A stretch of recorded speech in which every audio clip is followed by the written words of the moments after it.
معاذ سالم. ايه موازي دفع أي قال بقولنا في why the fourth unit structure of the substance ده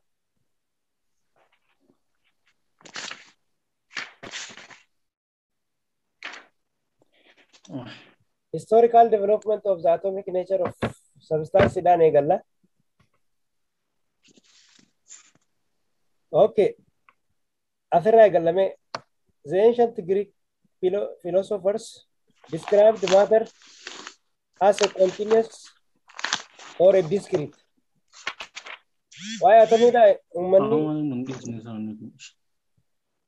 ويعتمد يرو جلقباتي والرياضة ثاني لفقاء الجريك فيلوسوفرو تقنا أكاتا ثانيتي ماترين ولا مخيسة تقوت حاجة. It can be either continuous تا يخانا مو discrete حاجة لما كان خيسة تقوت حاجة. So some of them argued that matter is continuous. Garin ثاني أكجاني فلمن matter in continuous إذا جاني فلمن. That if that means mali, it could be divided endlessly into smaller parts.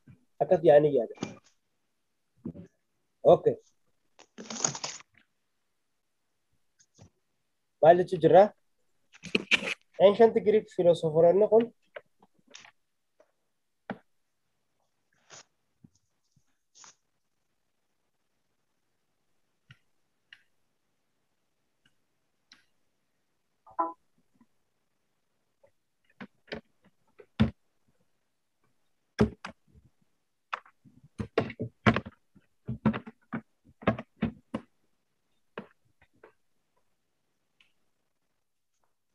Okay, ancient Greek philosopher نقول ancient Greek philosopher نقول ummata waaya maatarida yaada mataa isaanii yeroo jalqabaatiif lafa kaa'anidha jechuudha.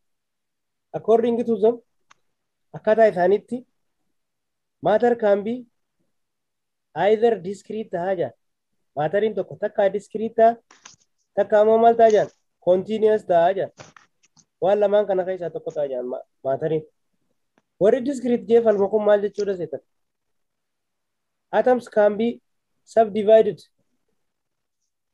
into pieces only up to a certain point jaanii yaadan okay up to a certain point atomii takka fuunee gargar waan takka fuunee gargar hiruu yoo eegalle waan san hirmaanni sun hanga yeroo waa xiqqootiif itti fufaa jechuun daangaadha qabaa hirmaanni sun daangaadha qabaa jaanii yaada. Gareen biraa immoo atom is continuous jaanii yaada yookaan matter is continuous jaanii yaada. Akkas jechuun it can be divided infinitely.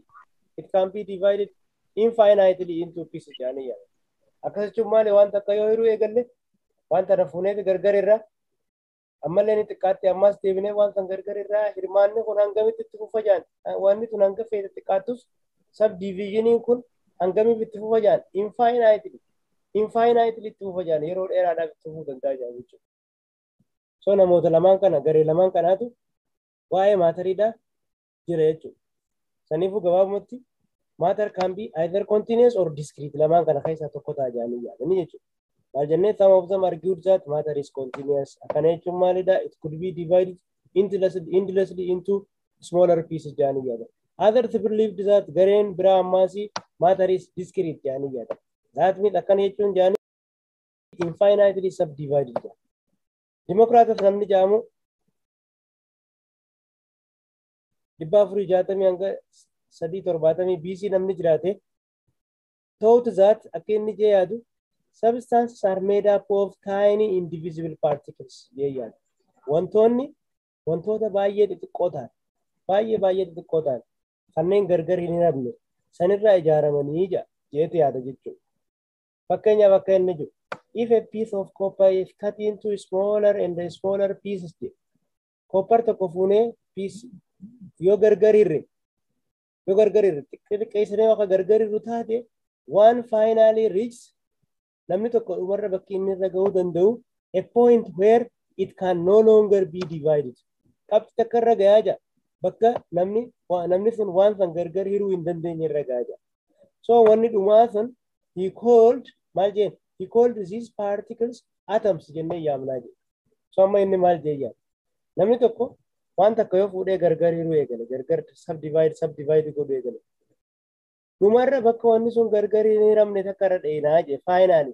Amma fakkeenyaaf wanni sun yoo ta gargar hin hiramne ta dhumarraa san taate waan tanaatu maal jaamee amama jee yaa atoms tajaamtu waan dhumaa tanaa. The subdivided in Tana Democratus. Okay. The word atoms has it is original from the Greek word. Jecha atom jukun bakini radufe jecha afan Greeki atomus jamur radufe which means is indivisible jechuudha. Gargar inni ramne jechuudha. Thus Democratus, thus according to Democratus, akka Democratus matter is maal jechuudha. Matter in discrete dha jechuudha. Discrete. On the other hand, Harabiratin, Aristotle namni jaamu philosopheronni yeroo sanii beekamaan bara kana lamaan jidduu hajiraachuu ture. He argued that lakki akkasii miti jaa inni maateriin continuous dha jaa. Continuous jechuun yoo fuunee gargar hiruu yoo eegalle waan san yeroo hedduudhaaf gargar hiruu dandeenya jeeti yaadaa jechuudha. Saniifuu asammaan tana Dimokiraatatti jira. Gamana ammoo Aristotle jira. Yaanni isaanii walii faallaadha. Laal. Aristotle maal jaa matter is continuous jaa.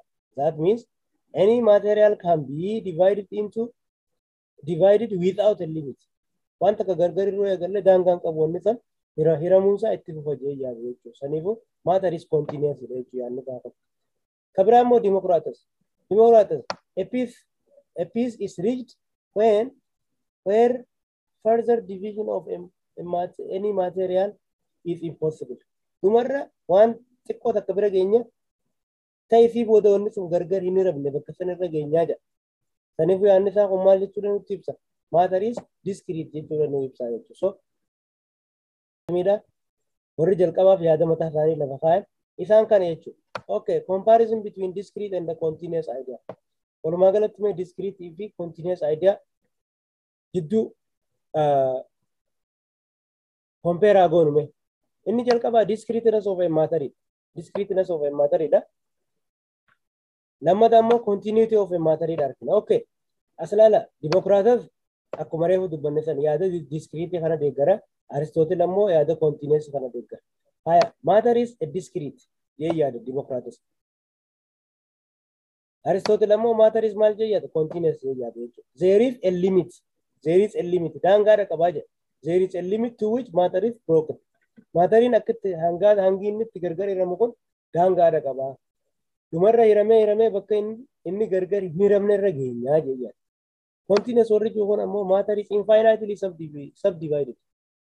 Yookaan waan takka fuunee gargar yoo hiruu eegalle yeroo lakkoofsa hin qabneef waan san gargar hiruu dandeenya jee yaada jechuudha gareen kun. Okay. Kaniifuu warri Democratic fan yookaan discrete matter ideyaan kun it believed is the existence of an atom. Atomiin jiraachuu isaa irratti walii galan jarri kun. Atomiin jiraachuu isaa irra walii galan. Kana jechuun maal jechuudha? Waan takka gargar irraa hirree dhumarra waan takka faayinaalii subdivided hin taane gubbaadha dheenaa jira. There is a piece, the final piece which can no longer be subdivided. So waan gargar hin hiramne tadhumaa saniitu maal jaamee hamamaa jira? Matter jaamee hamamaa atom jaamee hamamaa jira. Waan dhumarra hin hiramne ta gargar hin hiramne santu maal jaama? Atom tajaamtisu san. Saniifuu maali? Atomiin jiraachuu isaatti amanan jechuudha. So they accept the idea of the existence of an atom. Atomiin jiraachuu isaatti amanan jechuudha gareen kun. Gareen kun ammoo reject ni kaadan jechuudha. Reject the idea of atoms. Atomiin jiraachuu isaatti hin amanan. Because waan takka gargar hiruu eegalle hanga infinitely gargar irraa waan jaanii yaadaniif dhumarra waan gargar hin hiramne irra hin geenyu jedhaniiti yaadan jechuudha gareen kun. Okay. Mee atomic theory gubbaa jenna. Atomic theory irra gisee dhayne Dalton's atomic theory dha arganna. Dalton's atomic theory yeroo dhayne scientific explanations that focus on the existence of atoms are the basis of atomic theory. A hypothesis is a tentative explanation for the observed scientific law. Okay. A number of scientists contributed to the development of the atomic theory. Atomic theory yeroo ammaan tanaa kana jiru kun guddachuu isaati saayintistoonni hedduun saayintistoonni hedduun yaada mataa isaanii kanneen jiran.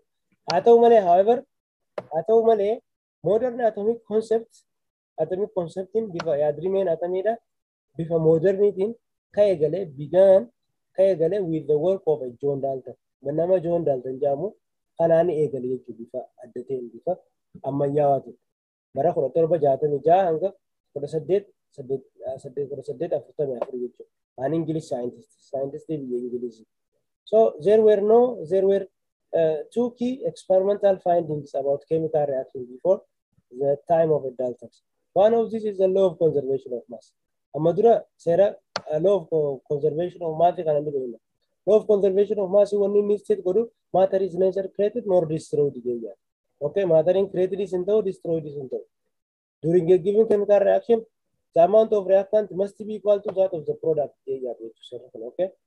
Hanga reactant ida hanga product ida wal qixa ta'a jechuudha. So as discussed in the third unit, akkuma the mass of the reactant is the mass of the reactant is equal to the mass of the product during a chemical reaction. So the other law, the law of definite composition. According to this law, when a compound is formed, a certain mass of a given element react with a fixed amount of another element. Okay.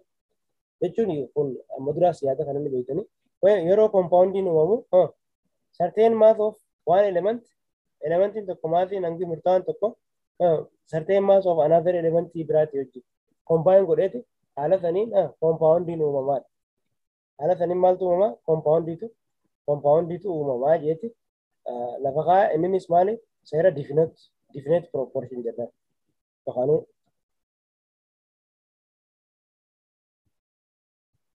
okay yakanu definite composition jannan jitu sera kana okay dumarrame gadarufno.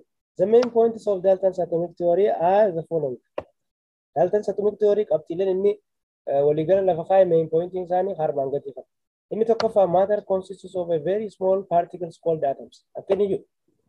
Wanni matter jedhamu kun wanni inni of keessaa qabu wantoota baay'ee xixiqqoo ta'an kanneen atom jedhaman irraa ijaaramanii jira. Okay? Dalton's atomic theory tukkas jedha. Garuu nuti ammaan tana yaadni Dalton kun sirrii mitiidhaan wanni haa ta'u jiru. Wanni nuti irraa ta'u jiru maali? Qabxiilee inni lafa kaa'e. Sirrii taataan sirriis dhabuu danda'a. Garuu qabxiilee inni lafa kaa'e maal fakkaatti? Tokkoffaa maal jedha? Matter consists of very small particles called atoms. Matteriin wantoota baay'ee xixiqqoo ta'an kanneen atomii jedhaman irraa ijaaramanii jira. Lammataa atoms are indivisible jechuudha. Amma fakkeenyaaf atoms are indivisible wanni jiru kun further experiments show that atom is divisible. Isa booda yaalileen dhufan akka harkisanitti inni atoms are indivisible jee atomii gargar hiruun hin danda'amu jee garuu yaalileen isa booda wanni isaan harkisan atomiin akka divisible ta'e. Garuu akka Daltonitti maal jedha? Atoms are indivisible. Akkasaatti akkas jechuudha. Haa dabarru qabxii sadaffaa. Atoms of a given element are identical. Akkatani all atoms of a given element are identical jedha. Atomiin elementii tokko wal fakkaataadha, identicalidha. They have the same mass. Maasii wal fakkaataadha qaban. Akkasumatti illee properties. Amalaallee wal fakkaataadha qaban. Amma qabxiileen kunillee akka dogoggora ta'e dhumarra beekamee jira. Garuu akkasaatti maali? Atoms of a given element are identical. Okay? They have the same mass. Maasii wal fakkaata qaban, hangoo wal fakkaata qaban. Akkasumatti illee the same properties. Amalaallee wal fakkaata qaban jee yaada jechuudha. Okay, atoms of one element are different from atoms of the other element in mass and in other properties. Atoms of one element, atomic element are different from atoms of the other element. Atomic element birarra. Atomic element birarra mali adda in mass and in other properties. Mass idanis amala birati is there. Kapti Dalton lafa kaya isa. Kabra kapti ni lafa kaya. A chemical reaction involves chemical reaction tokko adeemsifamu wanni inni keessa qabu separation. Adda bahuu wantootaafi akkasumas illee combination tokko gargar ba'anii tokko ammoo combine wal godhan yookaan waliin dhufanii or takka rearrangement bakka isaanii jijjiiraniiti arrange godhanii rearrangement of atoms. Atomumaatu bakka isaanii ol jijjiiree akkasitti arrange godha malee it do not result in their creation or destruction. Wanni haaraan uumamuus hin jiru, ha jirullee hin badu jedha. That means seera kana ammaan tanee beekne simply law of conservation of mass. Law of conservation of mass maal nu jedha? Matter is neither created nor destroyed. Okay? Seeruma san gara kanaan ibse. Kabira atoms combine with a fixed small number ratio to form a compound. Atomiin elementii tokko atomii elementii biraatti wajjin combine godha. Yeroo sanitti garuu in a fixed small number ratio dhaan combine godha jira. For example, carbon dioxide akka compound akka ta'e ni beekna. One atom of carbon combine with two atoms of oxygen. Atomii carbon abbaa tokkotu atomii oxygen abbaa lama wajjin combine godhee ratio in the ratio of 1 to 2 tti maal uuma jechuudha? Carbon dioxide kana uuma jechuudha. So kun amma qabxiilee daaltan lafa kaa'e isaan tokko jechuudha. Okay? Ayagaa daddabaraa deemna. Mee shortcomings, there are some shortcomings of Dalton's atomic theory. Dalton's atomic theory tun hanqinaalee tokko tokko of keessaa qaba. Okay? Hanqinaalee tokko tokko of keessaa qaba. Yookaan dogoggoraatu haa jennuun. Fakkeenyaaf as daddabara. Because of the discovery of the subatomic particles, wantoota subatomic particles jedhamanii jiru.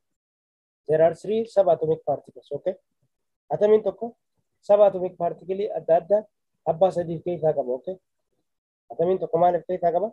Subatomic particles keessaa qaba. Subatomic particles wantoota jedhamu.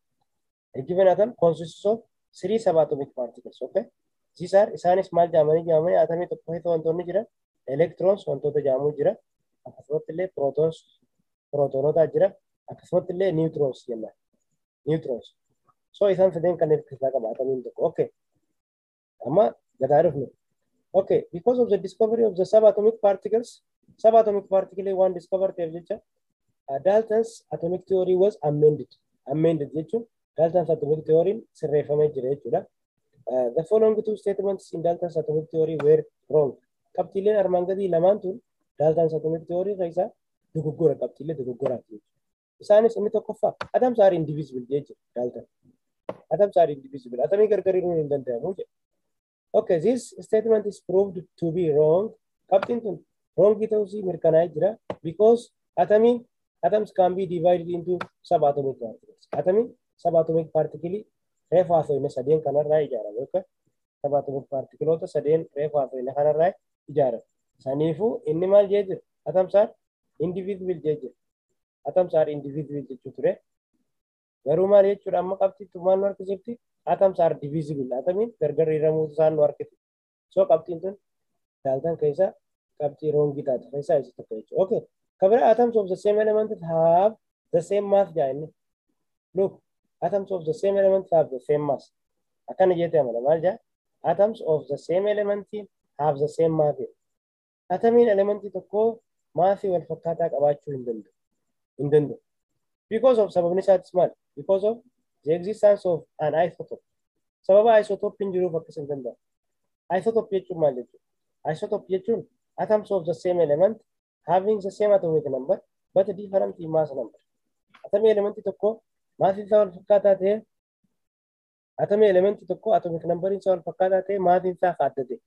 Fakkeenyaaf klooriin kun ammaan tana isotopii lama qaba. Tokko maasiin isaa 37 tokko ammoo 37 17 tokko ammoo 35 17. Jarri kun lamaan atoms of the same element. Atomic number isaanii wal fakkaata. Garuu mass number isaanii walaalle. Mass number isaanii garagara. Kana 35 kana 37 jechuudha. Saniifuu atoms of the same element may not have, okay? May not have the same mass. May not have the same mass. Mass wal fakkaata tasumaa qabaachuu hin danda'an jechuudha. Okay?